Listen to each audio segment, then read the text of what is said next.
11월 1일입니다. 유다지파가 선봉에 서다 라는 제목으로 사사기 1장 1절에서 10절까지 말씀 전합니다. 어제까지 출애굽기를 우리가 마쳤고요. 이제 오늘부터 사사기가 시작되는데, 모세가 이스라엘 백성들을 이집트에서 데리고 나와서 광야 40년을 거쳐서 가나안 땅까지 이제 그 문턱까지 왔죠. 그러고선 여호수아에게 바톤을 넘겨주고 여호수아가 지도자가 되어서 가나안 정복을 합니다. 그렇지만 완전히 정복을 다 하진 못하고 군데군데 그대로 가나안 족속들이 살아서 있었죠. 근데 그것을 이제 정복을 완전 좀 정복을 해야 되는데, 거기에는 여호수아 다음에 후계자가 없었어요. 그래서 각 지파별로 그 일들을 이제 해야 됐었습니다. 우선 첫 번째로 유다 지파가 이제 시작을 하게 되는 것이죠. 여호수아가 죽은 뒤에 이스라엘 백성들이 주님께 우리 가운데 어느 지파가 먼저 올라가서 가나안 사람과 싸워 합니까? 이렇게 질문을 했죠. 그때 주님께서 대답하시기를 유다 지파가 먼저 올라가라. 내가 그 땅을 유다 지파의 손에 넘겨주겠다라고 대답하셨어요.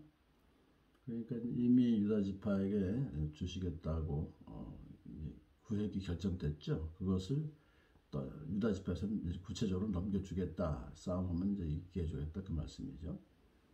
그럼 왜 하나님께서 유다 지파를 가장 처음 선봉에 세우셨을까요? 그 이유는 모세가 절대적인 지도자였었는데 레위 지파였고, 그 뒤를 이은 여호수아는 에브라임 지파였습니다. 그런데 이번에 유다 지파를 선봉에 세우신 것은 먼 오래전에 야곱을 통해서 하나님께서 예언하셨던 것이 성취되는 것이죠.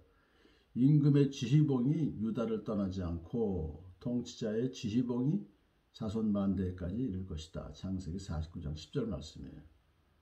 야곱이 이제 죽기 전에 그렇게 이 예언을 일단 사사시대 유다 지파를 부각시킴으로써 성취됩니다.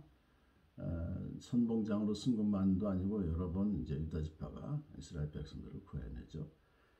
자, 그런데 이것은 그 다음에 또 야곱이 더 예언한 것이 있었는데요. 권능으로 그 자리에 앉을 분이 오시면 만민이 그에게 순종할 것이다 그랬어요. 자, 그렇기 때문에 이제 이 예언은 일단 다윗 왕에 의해서 성취가 되었고, 그리고 궁극적으로는 유다 지파에서 만왕의 왕이신 예수 그리스도가 오시는 것으로서 온전히 성취가 된 거죠.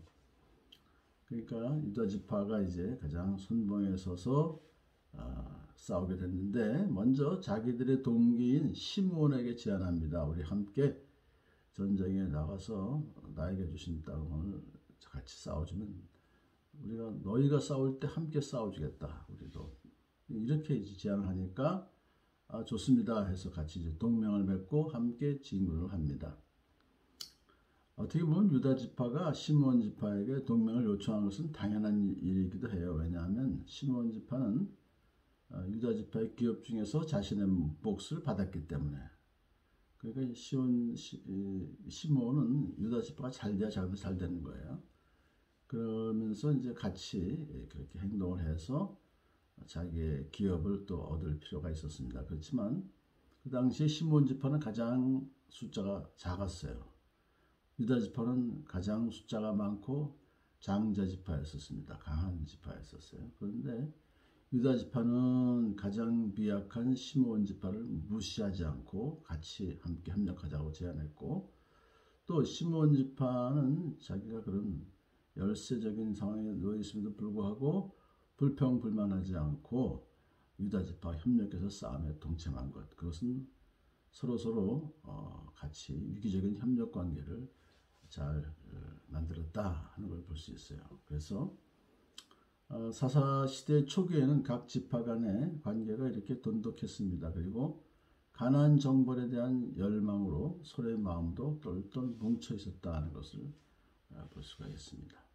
자, 유다 지파와 시므온 지파가 힘을 합해서 이제 가나안 사람과 브리스 사람을 베색에서 만나서 무찔렀다. 이 베색이라는 지역에서 이제 싸워서 이겼다는 얘기죠. 근데 이것은 주님께서 그들을 유다 지파와 시몬 지파의 손에 넘겨주셨기 때문이다.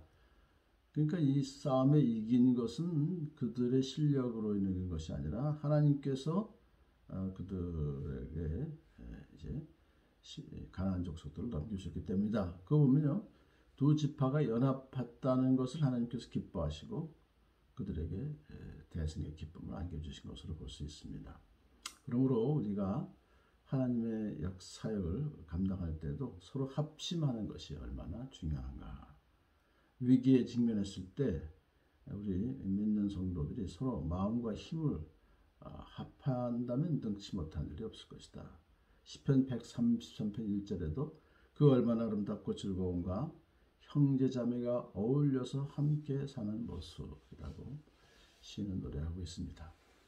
자, 그들은 이제 아도니 베색을 만나서 싸워요. 이 아도니 베색이라는 것은 베색을 통치하는 지도자다, 그런 얘기입니다. 바로는 이집트의 지도자라는 명칭이나 마찬가지로고요. 그래서 아도니 베색을 만나서 싸워서 이제 이기죠. 그래서 도망갑니다. 도망가는데 쫓아가서 포로로 잡습니다. 그런데 그의 엄지손가락과 엄지발가락을 잘라버려요. 이것은 그런 당시의 전쟁의 관습을 따른 것입니다. 그리고 그는 예루살렘으로 끌려가서 거기서 죽습니다. 자, 그런데 그는 아도니 베색은 과거에 주변에 70명의 왕들을 이제 싸워서 이겨요. 그리고 그들의 또 엄지손가락과 엄지발가락을 잘라버렸어요. 아주 세력이 막강했던 자였었습니다. 근데 이렇게 유다 지파, 시몬 지파에게 맥없이 지게 된 것입니다. 그가 자신의 엄지손가락과 엄지발가락을 잘렸을 때 그가 자신의 처지를 한탄하면서 이렇게 고백합니다. 내가 70명이나 되는 왕들의 엄지손가락, 엄지발가락을 잘라내었더니 하나님이 내가 한 그대로 나에게 갚으시는구나. 여기서 하나님은 여호와 하나님이 아니라 자기들이 믿는 그 신들, 엘로힘을 말해요. 그러니까 그 당시에는 뭐 어떤 악을 행하면 거기에 대해서 그 신들이 보응을 한다는 그런 사상이 있었기 때문에 그가 자기가 이렇게 당하는 것은 자기가 잘못했기 때문에 자기의 신이 자기를 이렇게 보응하는 것이다. 그런 여운을 남기고 이제 나중에 죽죠. 그런데 하나님께서 이스라엘 백성을 통해서 이렇게 이방 민족을 징벌하신 것은 뭐 이스라엘 백성이 잘나서가 아니라 의로워서가 아니라 이방 민족의 도덕적 타락이 극에 달했기 때문에 그렇게 하는 거예요.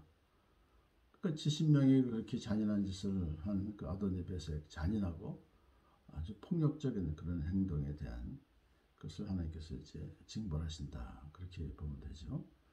마찬가지로 우리의 죄악이 넘칠 때에도 주님께서는 진노하시며 반드시 그에 상응하는 징벌을 내리십니다. 왜냐하면 하나님은 공의의 하나님이시기 때문이죠.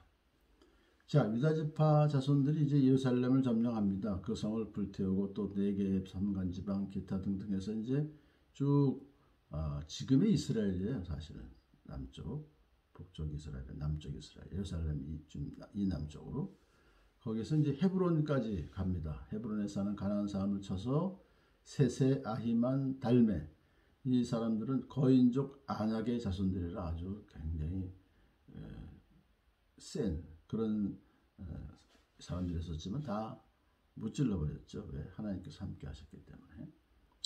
자, 유다 지파는 이제 예루살렘 그 북쪽, 거기서부터 남쪽 헤브론에 이른 넓은 땅을 정복하였죠.